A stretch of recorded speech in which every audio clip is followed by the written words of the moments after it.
45 news కి స్వాగతం. Bulletin లో ముందుగా హెడ్లైన్స్. ఎమ్మెల్సీ శ్రీ అంజిరెడ్డి మీడియాతో మాట్లాడారు.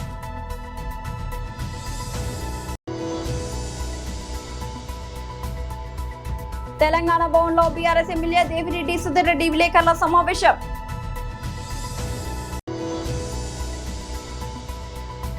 వైఎస్ఆర్సీపీ మహిళా విభాగం రాష్ట్ర అధ్యక్షురాలు MLC వరదు Kalyani press meet.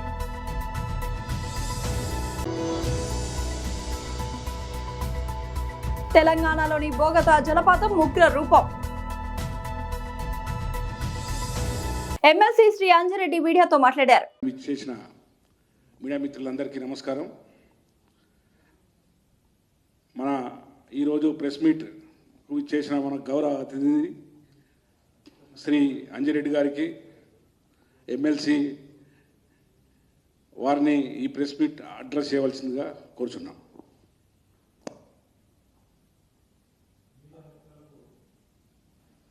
Media మిత్రులకు నమస్కారం. నిన్న ముఖ్యమంత్రి గారు ఫీజు రియంబర్స్మెంట్ విషయంలో ఆంధ్రాలో ఆర్ కృష్ణయ్య గారు ఉన్నారు. అక్కడ ఇప్పి ఆర్ కృష్ణయ్య గారు బీసీ బిడ్డ, ఎన్నో సంవత్సరాల నుంచి బీసీల కోసానికి రాష్ట్ర బీసీ నాయకుడు, ఈరోజు నేషనల్ బీసీ నాయకుడు. మరి ఆ ముఖ్యమంత్రి భోజనం చేస్తే ఈ ముఖ్యమంత్రి భోజనం చేస్తాడా? ఆ ముఖ్యమంత్రితో ఈ ముఖ్యమంత్రికి ఏమైనా కాంపిటీషన్ పెట్టుకుర్రా? అదేవిధంగా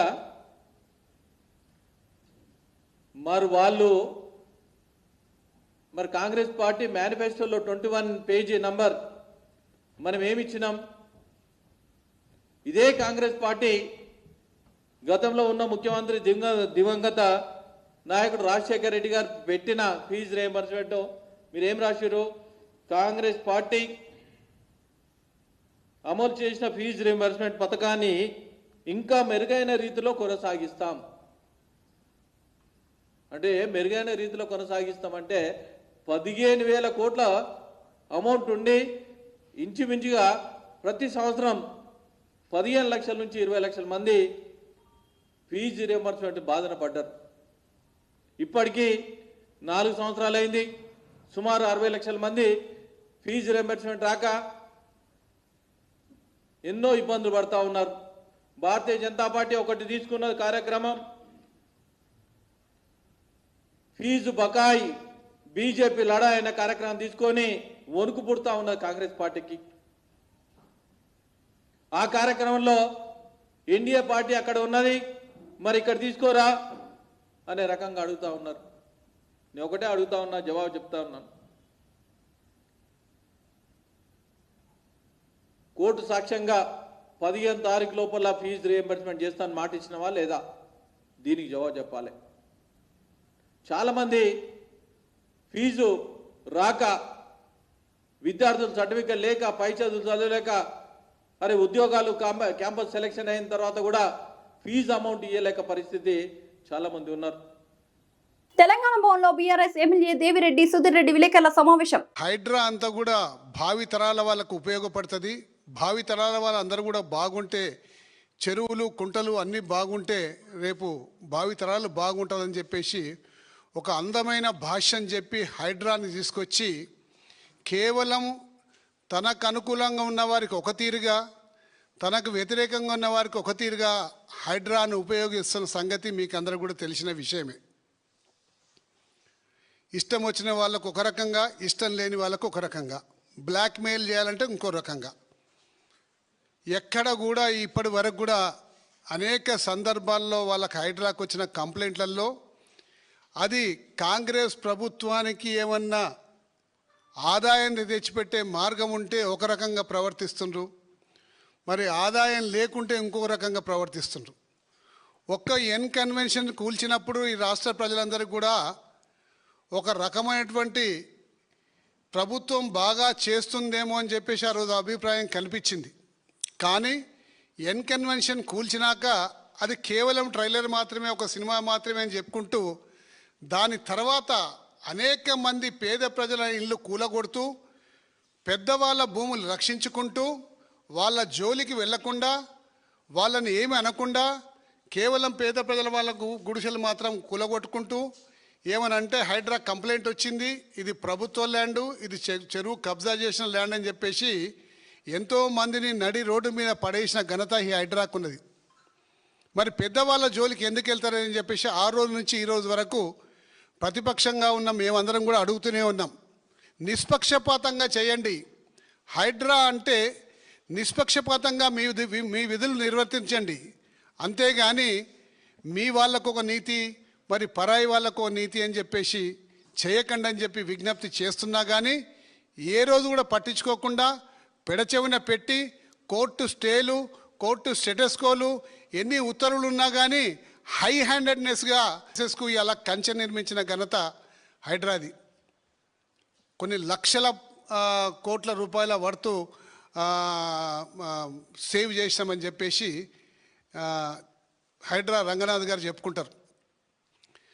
ఎల్బీ నగర్లో ఎక్కడో ఒక దగ్గర ఎప్పుడో ఎల్బీ నగర్లో కూకట్పల్లి 2-3 స్థలాల పేర్లు పేపర్లో ఇచ్చిండ్రు. పేపర్లో ఇచ్చి ఒక 5-6 స్థలాల పేర్లు ఇచ్చి వీటిని మేము రక్షించినాము, ప్రభుత్వ స్థలాలు కబ్జా అయితే రక్షించినాము అని చెప్పేసి పేపర్లో ఇచ్చి దాని వర్తు 200 కోట్లని వేసిండ్రు. 200 కోట్లని వేసిండ్రు దాని వర్తు. తిప్పి కొడితే అన్ని ఆ 4 ప్లాట్ల వర్తు అంతా కలిపితే 5 కోట్ల నుంచి 6 కోట్ల కన్నా మించి ఉండదు. కానీ పేపర్లో 200 కోట్లని వేసిండ్రు. నేను చూసి నవ్వుకున్నా, అరే ఏంద్ర ఆయన ఇట్లా వేస్తుండ్రు, ఇంత ఇంత ఇంత 5 కోట్లది వేసి దాదాపు 250 రెట్లు ఎక్కువ చెప్పుకుంటున్నారని చెప్పేసి అనుకున్నా. వైఎస్ఆర్సీపీ మహిళా విభాగం రాష్ట్ర అధ్యక్షురాలు ఎమ్మెల్సీ వరదు కళ్యాణి ప్రెస్ మీట్. అందరికీ నమస్కారం. భోగాపురం అంతర్జాతీయ విమానాశ్రయం, అల్లూరి సీతారామరాజు అంతర్జాతీయ విమానాశ్రయం స్టార్ట్ అవడం, ప్రారంభోత్సవానికి సన్నద్ధం కావడం నిజంగా చాలా సంతోషంగా ఉంది. ఉత్తరాంధ్ర కీర్తి కిరీటంలో మరో కలికితురాయిగా అది ఉండబోతుంది. ఉత్తరాంధ్ర అభివృద్ధిలో కూడా భోగాపురం విమానాశ్రమం అనేది ఖచ్చితంగా ప్రముఖ పాత్ర పోషిస్తుంది, కీలక పాత్ర పోషిస్తుంది అనడంలో ఎటువంటి సందేహం లేదని తెలియజేస్తూ ఉన్నాను. ఈ ఎయిర్పోర్ట్ అనేది ప్రధానమంత్రి గారు ప్రారంభించబోతూ ఉన్నారు. ప్రధానమంత్రి గారు ప్రారంభించడం వలన అంతర్జాతీయ స్థాయిలో గుర్తింపు రాబోతూ ఉంది. అంతర్జాతీయ స్థాయిలో ఈ విమానాశ్రయానికి గుర్తింపు కనుక వస్తే వ్యాపార రంగంలో, వాణిజ్య రంగంలో, పర్యాటక రంగంలో కూడా మరింతగా అభివృద్ధి చెందడానికి ఎక్కువగా ఆస్కారం ఉంటుంది. అయితే ఈ విమానాశ్రయం అనేది ఏర్పాటుకు ఎంతో కీలక పాత్ర పోషించారు మా జగన్మోహన్ రెడ్డి గారు. ఇప్పుడు తీసుకుంటే చంద్రబాబు నాయుడు గారు క్రెడిట్ చోరీకి చాలా ప్రయత్నిస్తూ ఉన్నారు. గత వారం రోజులుగా చంద్రబాబు నాయుడు గారు ఆ పార్టీ వాళ్ళు చేస్తున్న హడావుడి చూస్తుంటే ఈ రాష్ట్ర ప్రజలు, మరీ ముఖ్యంగా మా ఉత్తరాంధ్ర ప్రజలు నవ్వుకుంటూ ఉన్నారు. ఎందుకంటే చంద్రబాబు నాయుడు గారి క్రెడిట్ చోరీ అనేది పరాకాష్ఠకు చేరింది. పని ఒకరిది అయితే ప్రచారం ఇంకొకరిది. పనేమో చేసింది మా వైఎస్ఆర్సీపీ ప్రభుత్వం అయితే ప్రచారం చంద్రబాబు నాయుడు గారిది. కష్టం ఒకరిది అయితే దాని కీర్తి కొట్టేయాలని ప్రయత్నించడం ఒకరిది. అలాగే ఇంకొకరి శ్రమని తన ఖాతాలో వేసుకోవడానికి ఈరోజు చంద్రబాబు నాయుడు గారు ప్రయత్నిస్తూ ఉండే పరిస్థితి చూస్తూ ఉన్నాం. ఎందుకంటే క్రెడిట్ వితౌట్ కంట్రిబ్యూషన్ అనేది చంద్రబాబు నాయుడు గారికి అలవాటు. ప్రతి సందర్భంలో కూడా అతను ఎటువంటి కంట్రిబ్యూషన్ లేకుండా క్రెడిట్ కొట్టేయాలని ప్రయత్నిస్తూ ఉంటారు. ఈ భోగాపురం విమానాశ్రయం విషయంలో కూడా అదే విధంగా ప్రయత్నిస్తూ ఉండే పరిస్థితి మనందరం గమనిస్తూ ఉన్నాం. కానీ ఈ ఎయిర్పోర్ట్ నిర్మాణంలో చంద్రబాబు నాయుడు గారు చేసింది శూన్యం. 2019 ఎన్నికలకు ముందు ఒక రాయేసి శంకుస్థాపన చేయడం తప్ప చంద్రబాబు నాయుడు గారు ఏమీ చేయలేదు.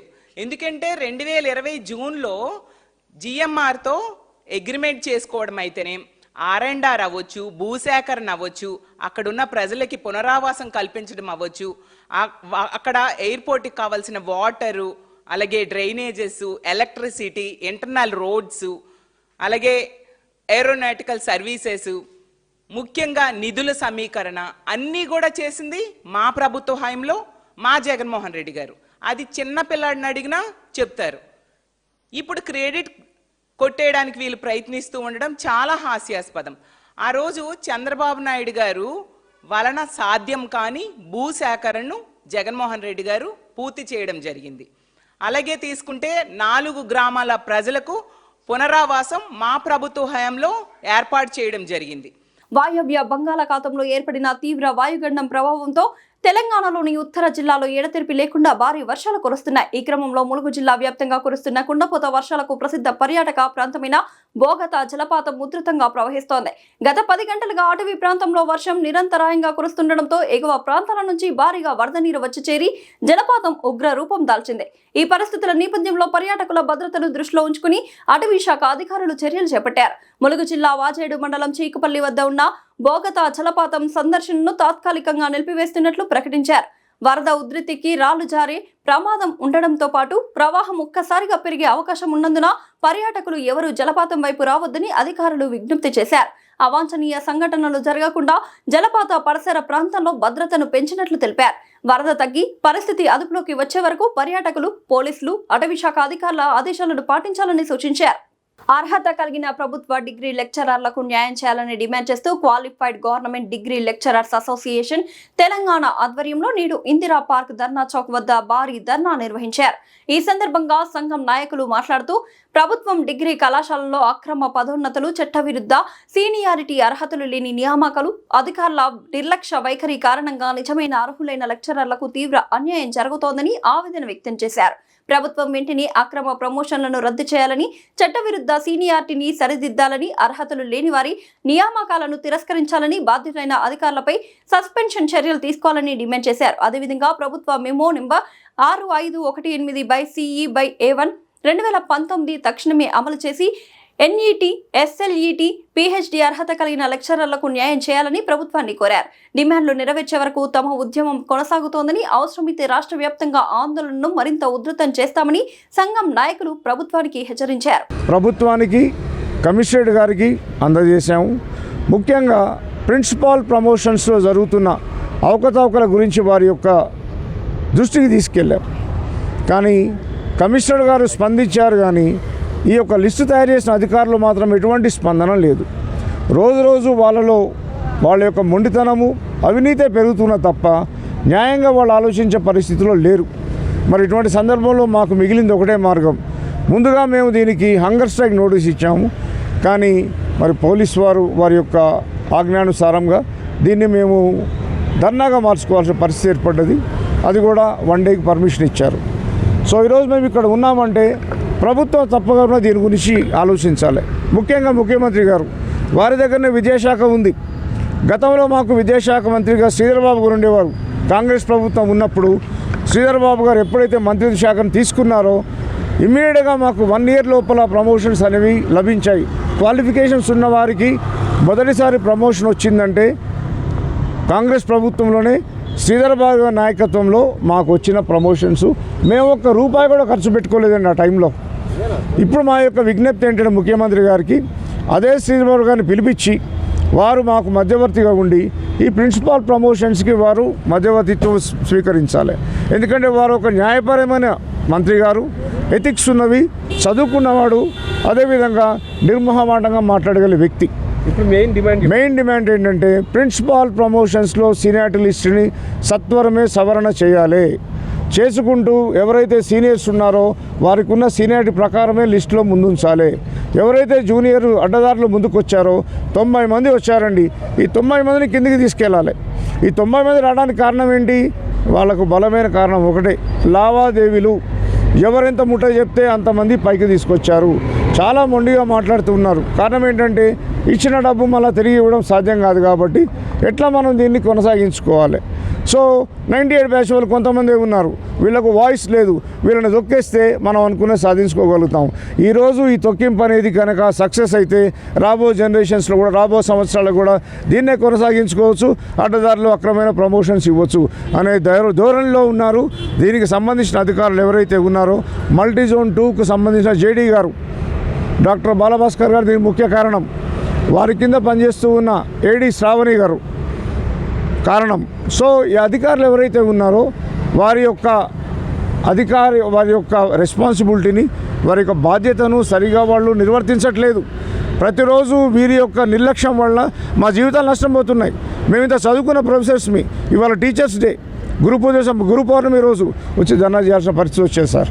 క్లాస్లో చదువు చెప్పే ప్రొఫెసర్లము రోడ్డుకి ధర్నా చేస్తున్నాము. టీచర్ యొక్క పరిస్థితి ఇట్లా ఉంటే సామాన్య పౌరుడికి ఎట్లా ఉంటుంది న్యాయం అనేది? ఈ ప్రభుత్వంలో తప్పకుండా మాకు న్యాయం జరుగుతుందనే నమ్మకం ఉంది. కాబట్టి ముఖ్యమంత్రి గారు నిన్న ఆల్రెడీ ఆదేశించారు, నోట్ పుటప్ చేయమని చెప్పారు గవర్నమెంట్కి. నోటు వాళ్ళ దగ్గర ఉంది, కానీ ఇప్పటిదాకా మాకు ఎటువంటి సమాచారం అందించలేదు. కారణం ఏంటంటే వీళ్ళు సంఖ్యలో తక్కువ ఉన్నారనుకుంటారు. మాది సంఖ్యాబలం కాదు, ఇక్కడ మాది నైతిక బలము. సో మేము ఇక్కడ వాయిస్ ఇస్తున్నామంటే ఇది అందరికీ సంబంధించిన విషయమే. అందుకనే ముఖ్యంగా మా యొక్క డిమాండ్ ఏంటంటే ఇమ్మీడియట్గా సీనియారిటీ లిస్టు సవరించాలి, 98 బ్యాచ్ వాళ్ళను వారి యొక్క క్రమంలో ఉంచాలి. గవర్నమెంట్ ఏదైతే 7/3/2022 రోజు మెమో జారీ చేసిందో ఆ మెమోను మాకు ఉన్నట్టుగానే అమలు పరచాలి. దాంట్లో నోషనల్ సీనియారిటీ చెప్పారు, అది ఇస్తే కనుక మాకు సీనియారిటీ సమస్య రాదు. మమ్మల్ని జూనియర్స్తో పోల్చుకునే అవకాశమే రాదు. మా సీనియర్స్కున్న గౌరవం మాకు దక్కుతుంది. మా జీవితంలో ఒక్క ప్రమోషన్ మాకు లభిస్తుంది ప్రిన్సిపాల్గా. ఇది మేము ఇక వేదిక నుంచి మీ తరఫున విన్నవించుకుంటా డిమాండ్ చేస్తున్న విషయం. పొదలకూరులోని అగచాట్లపురంలో 2 ఏళ్ల నమ్మకం అభివృద్ధి సంక్షేమం కార్యక్రమంలో పాల్గొన్న ఎమ్మెల్యే సోమిరెడ్డి. కూటమి ప్రభుత్వం 2 ఏళ్లలో అమలు చేసిన అభివృద్ధి సంక్షేమ కార్యక్రమాలను ప్రతి ఇంటికి తీసుకెళ్లడమే ఈ ప్రచార కార్యక్రమం లక్ష్యం. ఇంటింటికి వెళ్లి ప్రజలను కలిసి ప్రభుత్వం అమలు చేస్తున్న పథకాలను వివరిస్తూ వారి సమస్యలు, సూచనలను తెలుసుకుంటున్న ఉపాధ్యాయ పోస్టులు భర్తీ చేసిన, పీఆర్సీ ఇచ్చిన అది తెలుగుదేశం పార్టీకే సాధ్యం. 5 ఏళ్ల వైసీపీ పాలనలో అంతా సున్నా. No DSC, no PRC, no increment. 2014లో సీఎం చంద్రబాబు హయాంలో 43% పీఆర్సీ ఇచ్చిన ఘనత చంద్రబాబుదే. కాకాని గోవర్ధన్ రెడ్డి లోకేష్ పట్ల అనుచితంగా మాట్లాడడాన్ని తీవ్రంగా పరిగణించిన ఎమ్మెల్యే సోమిరెడ్డి, లోకేష్ ఒక ముఖ్యమంత్రికి మనవడు, ఒక ముఖ్యమంత్రికి కొడుకు, ఉన్నత విద్యావంతుడు, ఐటీ శాఖలో తన బ్రాండ్ ని చూపిస్తున్న నాయకుడు. కాకాని కొవ్వెక్కి మాట్లాడుతున్నాడు. పేదల భూములు కాజేసి కొవ్వెక్కిన కాకానికి లోకేష్ విమర్శించే అర్హత లేదు. కాకాని ఒళ్ళు దగ్గర పెట్టుకుని మాట్లాడు, జాగ్రత్త అంటూ హెచ్చరించిన సోమిరెడ్డి. కట్టబెట్టినోడు, అల్లుడి పేరుతో భూములు కొట్టేసినోడు, 100 కోట్ల రూపాయల ఆస్తి కొట్టేసినోడు రెండో అల్లుడి పేరుతో. ఆయన నీ బతుకేంటో చింతామణిలో అడిగితే చెప్తారు, నీ బతుకేంటో తోడేరులో అడిగితే చెప్తారు. లోకేష్ బాబుని నీ బతుక్కి అని మాట్లాడతావా? కొవ్వు ఎక్కువైపోయింది. బెరియాట్రిక్ సర్జరీ చేయించి కండలు గోయించుకున్నావు, మళ్ళీ కండలు పెరిగిపోయినాయి. ఏం చేస్తాం? కొవ్వు ఎక్కువైపోతుంది. తిని తిని తిని ఊళ్ళోళ్ళు డబ్బు, పేదల డబ్బు తిని. లోకేష్ బాబు ఎన్టీఆర్ మనవడు, ఒక ముఖ్యమంత్రి మనవడు, ఒక ముఖ్యమంత్రి కొడుకు. ఏమనుకుంటావు లోకేష్ బాబు అంటే? నీ మాదిరిగా వైఎస్ జగన్మోహన్ రెడ్డి మేనత్తను పట్టుకొని డాక్టరేట్లు తీసుకున్నాడా, పిహెచ్డీలు తీసుకున్నాడా? కాదు, ఫారిన్లో చదువుకున్నాడు, నాలెడ్జ్ ఉండేవాడు. ఈరోజు ఐటీ మినిస్టర్గా ఇతర దేశాల్లో ఆయన బ్రాండ్ ప్రూవ్ చేసుకున్నాడు. లక్షల కోట్లు పెట్టుబడి పెట్టేదానికి, తెచ్చేదానికి తండ్రి ముఖ్యమంత్రికి అండగా నిలబడినాడు. ఏం మాట్లాడుతున్నావు? ఎందుకంత కొవ్వు ఎందుకు?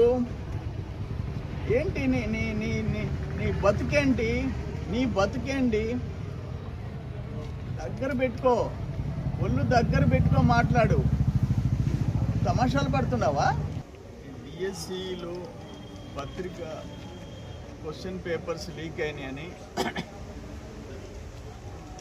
ఆయన వైఎస్ఆర్ జగన్మోహన్ రెడ్డి పార్టీ అంటే లోకేష్ బాబు టైంలో 16,400 ఉద్యోగాలు ఇస్తే డిఎస్సిలో ఆల్మోస్ట్ 2014 నుంచి 19 వరకు ఒక 16 లక్షల ఉద్యోగాలు ఇస్తే బాబు గారు అప్పుడు సీఎంగా పీఆర్సీ 43% పే రివిజన్ కమిషన్ ఇస్తే ఆయన 5 ఏళ్లలో 0.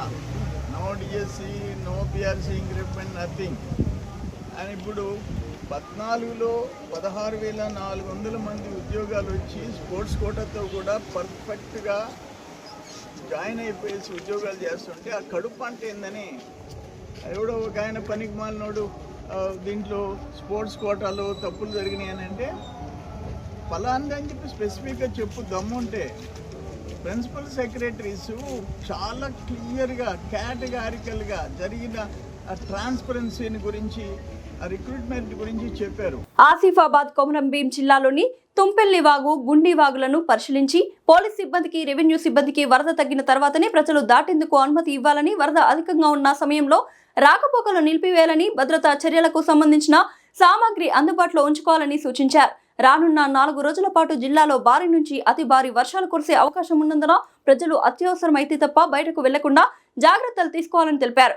ముఖ్యంగా వాగులు, వంకలు, చెరువులు, నదులు, కల్వర్టులు, లో లెవెల్ బ్రిడ్జ్ల వద్దకు వెళ్లకుండా అప్రమత్తంగా ఉండాలని సూచించారు. వరద నీరు ఉధృతంగా ప్రవహిస్తున్న ప్రాంతాల్లో ప్రయాణాలు చేయవద్దని, పోలీస్ శాఖ ప్రజల భద్రత కోసం వరద ప్రభావిత ప్రాంతాల్లో లో లెవెల్ బ్రిడ్జ్ల వద్ద ప్రత్యేక బందోబస్తు ఏర్పాటు చేసినట్లు తెలిపారు.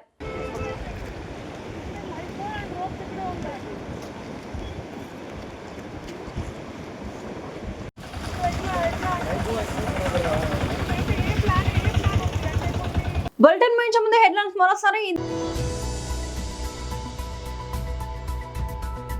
ఎమ్మెల్సీ శ్రీ అంజిరెడ్డి మీడియాతో మాట్లాడారు.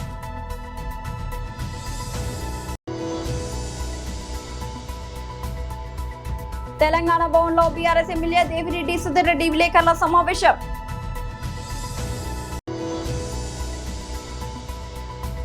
వైఎస్ఆర్సీపీ మహిళా విభాగం రాష్ట్ర అధ్యక్షురాలు ఎమ్మెల్సీ వరదు కళ్యాణి ప్రెస్ మీట్.